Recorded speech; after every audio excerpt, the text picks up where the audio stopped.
Determination indeed, Jim and Jackie. And, you know, as we've seen from the video of the long lines at the polls today, some voters just want to do it in person. And for months we've heard about making a plan to get out and vote. Well, this one planned her surgery around it.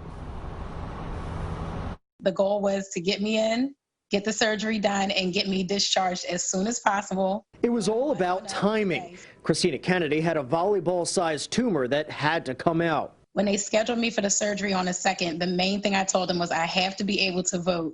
They were like, well, we got to keep you overnight. I said, I get that, but I have to be able to vote on the 3rd. She had her surgery last night at Einstein, her doctor carefully watching the clock. And she didn't get out of the operating room until after 9 p.m. Dr. Jay Goldberg said he went to see an anxious Christina this morning. She was already up and had been walking around the halls and couldn't wait to get out of the hospital. I was like, am I going to be able to get out of here to be able to vote in time? And they said, we promise. Her husband was waiting outside with a wheelchair, ready to take her to vote. My surgeon told me nowhere else. You go straight to the polls and then you go home. She cast her ballot at Heavenly Hall at 40th and Poplar with barely any line. By now, you're probably wondering why she didn't just mail in her ballot like millions of others. I was not voting early in the ballot.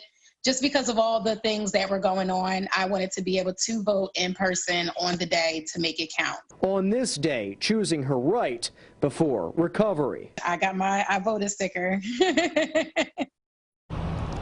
How about that? And Christina is at home recovering tonight. Of course, we wish her well. But I did ask her doctor if he has ever seen anything like this before on Election Day. He said not exactly, but years ago, he had a patient whose water broke, and on the way to the hospital, she made her husband stop at the polls so that she could vote first before having the baby.